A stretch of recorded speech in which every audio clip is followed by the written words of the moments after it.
Welcome back, ladies and gentlemen. Welcome back to Hugging the Cactus, a Mel Gibson podcast. And today we cover another movie Mel Gibson is a bad guy in, and this one is called The Deletables 3. Oh, I'm sorry, I mean The Expendables 3. The third installment in the Expendables franchise. In this part 3, the producers in their wisdom decided to make it PG instead of X-rated. Or R-rated, or anything rated, really.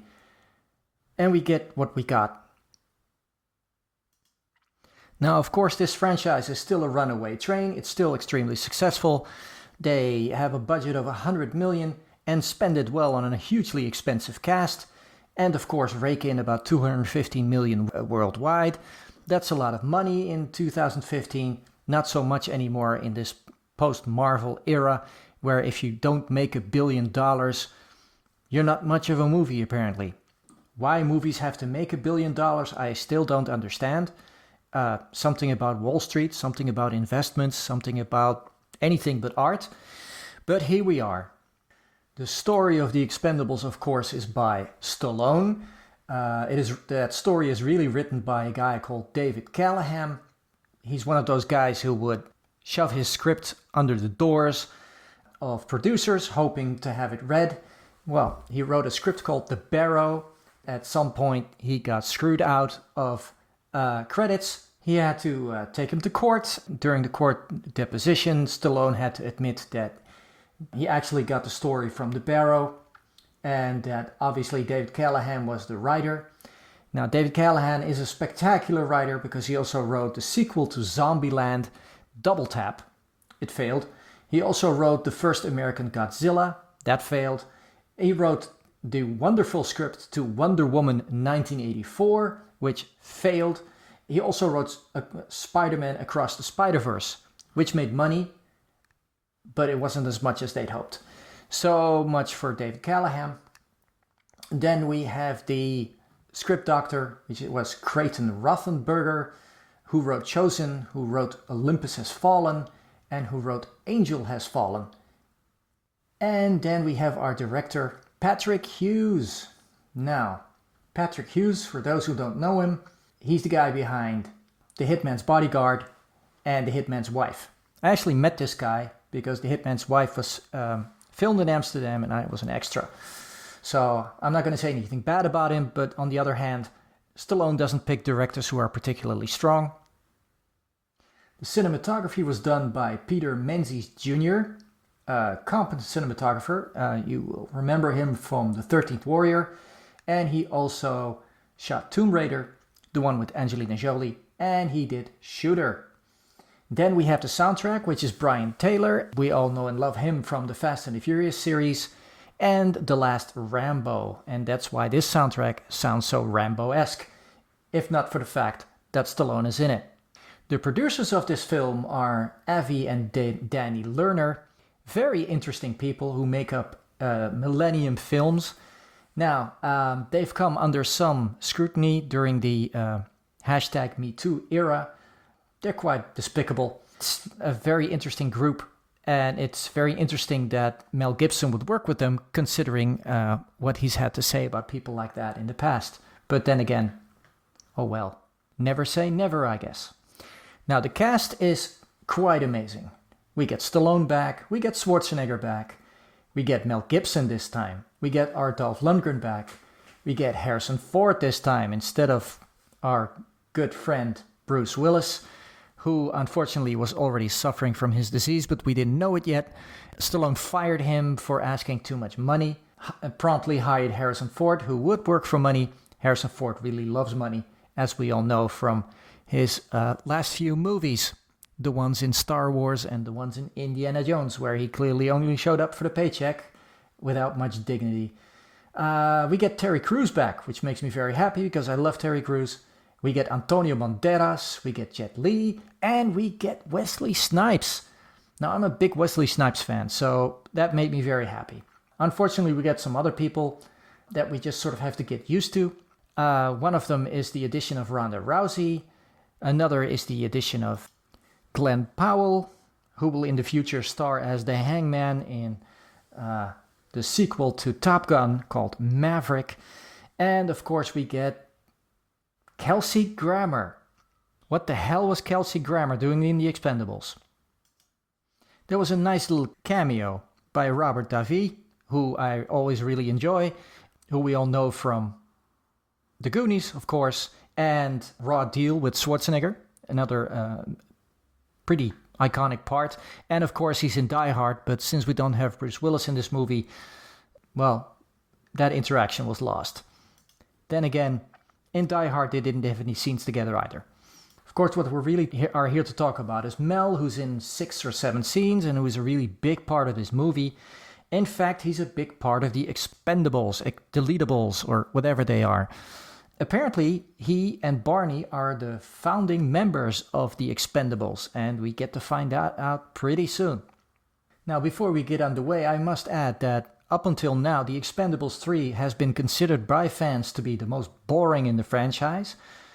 The worst returns of the franchise, in fact, because all the other ones made more money. But the Expendables 4 has come along since then, and it has worked hard to change all that, and it has succeeded because the Expendables 4 is utterly forgettable. In fact, perhaps they should rename the franchise The Forgettables. Might make a nice box title. Now, of course, this movie was also a Razzie fest because the Razzies hate Stallone and they hate Mel Gibson and they hate quite a few other people. And they also sought to punish Kelsey Grammer for having the temerity to be in this movie. Kelsey Grammer, in fact, won the Razzie. Interesting.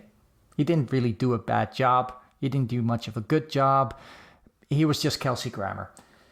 Kelsey Grammer's made for TV, not movies, in my opinion. Now, as The Expendables starts, we are greeted by a Rambo-esque soundtrack. This, of course, is not an accident, but it is a welcome one.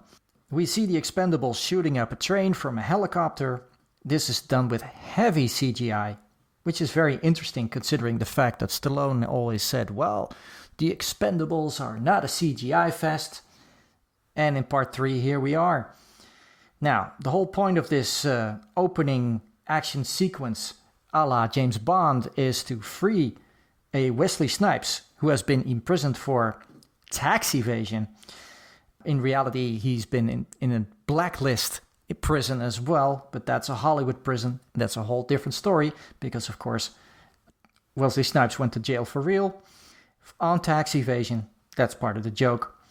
Expendables 3 is really good with jokes, the dad jokes, the ones everybody already got before they came out of their mouths. You just have to sort of suffer through that because they keep doing it.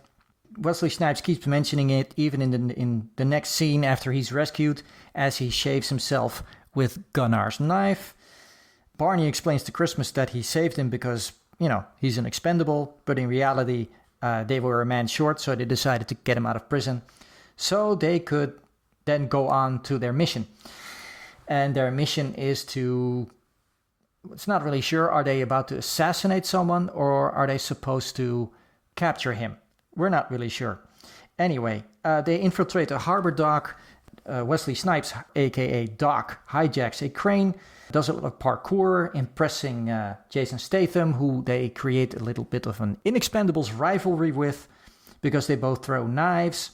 While this happens, Barney spots his old partner, which is a guy called Stonebanks. He's coming out of a helicopter.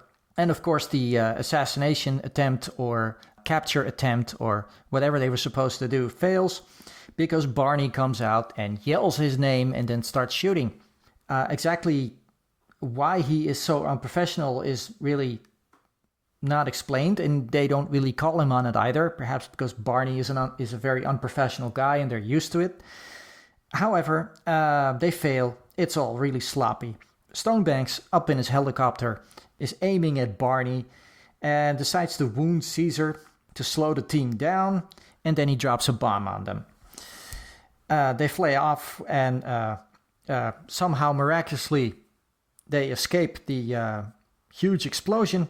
Luckily they freed Doc from his prison so he could help save Caesar. Very convenient. Of course, Arnold shows up and he tells Barney that he's getting out of the business, and he's warning Barney to do the same. Church is out of the picture because he was unaffordable. Harrison Ford, his replacement, call sign Drummer, shows up. He wants Stonebanks to die just as much as Barney does. However, there's a new mission and Barney has to now capture him and deliver him to The Hague. Yes, The Hague. They repeat that name constantly, which is interesting because that's where I live. Oh, yay. But I don't think anybody can actually find that on the map. Stonebanks is in Moscow and he's buying an expensive painting. Meanwhile, Barney fires his old team for... He gets Kelsey Grammer involved, who is some sort of HR manager, I guess. Recruits some hacker dude who likes freestyle climbing and he needs a parachute when he falls. It's really hokey and CGI, and it's played by Glenn Powell, aka Hangman from Maverick, as I said. An inauspicious beginning for him. It'll take him a few years to really catch his footing in Hollywood, but he's a decent leading man now at least. Then there is Antonio Banderas, also known as Felipe, a parkour guy with ADHD. Interesting addition. Next up is some dude on a motorcycle. I can't remember his name. And finally, they recruit a chick who's a bouncer in a bar called Luna, and that of course is played by Ronda Rousey. Now, as the mission starts, the old Expendables show up and they're pissed off that Barney is leaving without them. The new guy wants to know, why are they going after Stonebanks? Get ready for an exposition dump. The annoying millennial, of course, wants to know everything before he does anything because, of course, he probably needs to tweet about it or put it on his social media handles or whatever. Anyway, Barney gives him the file. It's a really big file. We all know millennials don't read. So I doubt that gave him anything, but maybe he could take some screenshots. Anyway, the old Expendables are bored out of their mind. Stonebanks is admiring a new painting again. So the buyer, who's played by Robert Davi, shows up. I'm not sure he's there to buy the painting or weapons. That's pretty unsure. But he does ask about nukes. He wants to buy nukes. And Stonebanks sort of, diplomatically says no. Which is interesting, considering the fact that he's supposed to be the bad guy. But he's actually showing some moral fiber here. Of course, this is all a trap because the new Expendables have gained entry and open fire. Because, that's what you do when you're a good guy. You shoot people. So they capture Stonebanks. Of course, Stonebanks is not intimidated in the least. In fact, he starts verbally abusing them in the very truck they are escaping in. This is an excellent scene. And this is really when we see Mel at his best. Really taking control, really commanding the screen. He brings a certain credibility and believability to the whole scene, in my opinion. Because he sounds pretty menacing, and he also sounds real because he's basically calling out Barney and saying, here I was just doing business and here you show up, paid for by the CIA to kill me.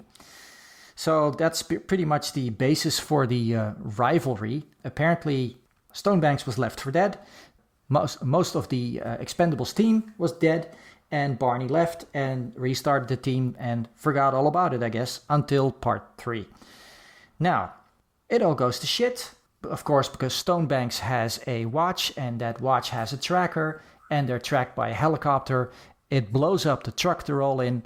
Somehow they all miraculously survive, of course, because this is PG rated. As they survive, Barney still goes for assault rifle to kill Stonebanks because, that's what you do. You shoot unarmed people. He's blown up by the helicopter, blown off the bridge, and manages to survive by swimming downriver. He returns, and Barney starts loading up his guns and ammo to go after Stonebanks once again. Banderas shows up, and also the old Expendables. Now, Harrison Ford calls, aka Drummer, to tell Barney that Stonebanks is in Asmenistan. Okay, well, it's a stan, and there are stans, countries ending in stan, but Asmenistan is not one of them. Anyway, much like the island of Vilena, a figment of Stallone's imagination, this is kind of a comic book movie.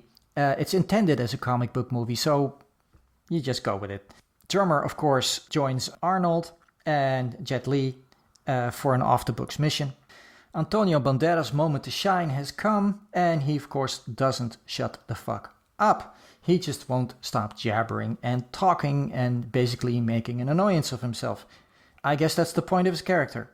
It's a shame, because Banderas is so talented and so much fun and has played such cool characters. But we get this. You live with it. Anyway, the Expendables of course walk into a trap because Stonebanks has the entire Afghanistan army driving around in their T-72s. He, in a video screen, explains to the Expendables, who are now all reunited, young and old, that the entire complex they are in is rigged with plastic explosives. Now, of course, Glenn Powell, aka Thorne, is a hacker. Just like Penny in Inspector Gadget, he manages to block the signal on Gunner's wristwatch computer. So Stonebanks decides to send out the troops. And this is all what we really want: war. Now, tanks and attack helicopters move in. Barney, of course, gives a pep talk to everyone because the young'uns and the old'uns don't really get along. Enemy troops drop from the helicopters. The Expendables start killing the red shirts. Drummer shows up, kills off a few tanks. Flores Munteanu lookalike is sent by Stonebanks to do something about it. Everybody gets their little action moment. So this is really an enjoyable part of the movie. Just like the opening part, the James Bond-esque part, this is also, the grand finale, the part really where we paid our tickets for. Now, Stonebanks is not happy. He gets impatient and he complains that, they have all this equipment and all these men and they can't even wound anyone. So he shoots 2 radio operators to prove that, you can't really shoot someone. Then he gets in a truck and says something along the lines of, if you want something done, you have to do it yourself.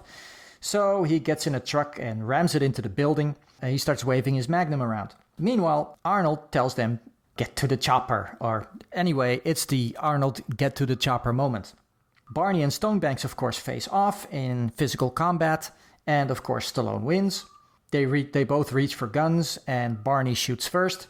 And Stonebanks sends something along the lines of, what about The Hague, huh? And Stallone shoots him and says, I am The Hague. Well, I'm sorry, Sly.